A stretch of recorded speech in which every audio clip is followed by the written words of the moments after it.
शिवलिंग पर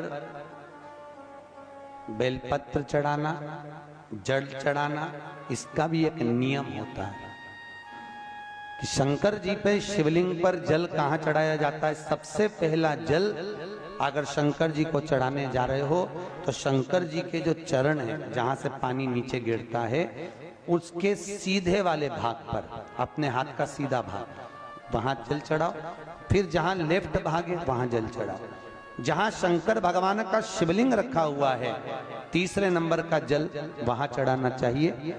चौथे नंबर का जल भगवान शंकर के शिवलिंग पर चढ़ाना चाहिए। पांचवें नंबर का जल ऊपर अगर जलाधारी लगी हो तो उसमें चढ़ाओ। नी हो जलाधारी तो भगवान शंकर का जहां नंदी बैठा है, नंदी का एक पांव ऊंचा रहता है, उस पांव के पास में जल चढ़ाना चाहिए। पांव जल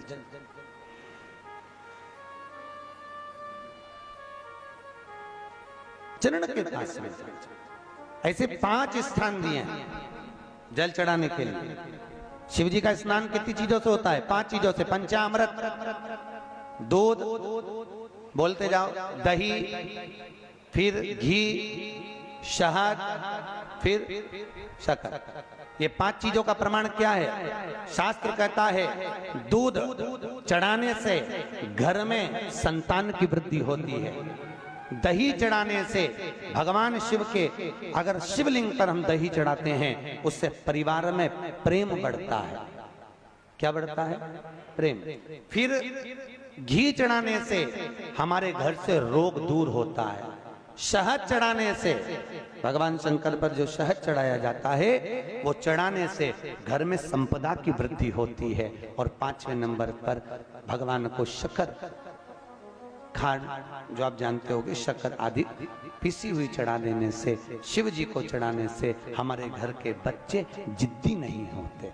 क्यों कहते हैं? जो बच्चा जिद्दपन करता हो, जो बच्चा जिद्दी रहता हो, तो क्यों कहते हैं कि अवधूतेश्वर महादेव का नाम लो और उसके हाथ में शक्कर की कटोरी देकर शंकर जी पे चढ़वा दो, बच्चा कभी जिद्दपन नहीं करता। अवधूतेश्वर महादेव का नाम लेकर सोमवार की अष्टमी के दिन चढ़ाया जाता है।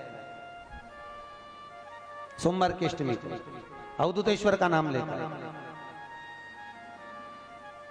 क्यों कहते हैं? जो बच्चा बार बार बीमार पड़ रहा हो, बार बार सर्दी हो रही हो, बार बार बीमार पड़ रहा हो, खांसी चल रही हो, बार बार हॉस्पिटल लेकर भागना पड़ रहा हो बच्चे को, छोटा सा अगर बच्चा है, 8 साल के अंदर बच्चा है और बीमार ज्यादा पड़ रहा है, तो आटे का दिया बनाओ, 4 बत्ती रखो, उसमें तिल्ली का तेल डालो, अवधूतेश्वर महादेव का नाम लेकर बच्चे के ऊपर से 21 बार उतारो और किसी चौराहे पर ले जाकर रख दो। जिंदगी में बच्चा कभी बीमार नहीं पड़ेगा, बच्चा स्वस्थ रहे, आनंद में रहे, आनंद में रहे,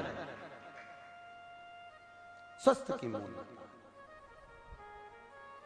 और वैसे भी प्रथम सुख, अरे बोलो तो, निरोगी काया। घर का प्रथम सुख निरोगी काया। व्यक्ति अगर धन की मूलता नहीं है, साफ पैसा अपनी जगह पर है, फिर निवेदन करता हूं, धन अपनी जगह पर पड़ा है, सबसे पहला है परिवार में सब स्वस्थ रहें, सर्वे भवन्तु सुखी। अगर घर में एक व्यक्ति भी बीमार पड़ा है ना, तो मन नहीं लगता परिवार का। लगता है कि मन, कोई घर में बीमार पड़ा है तो मन का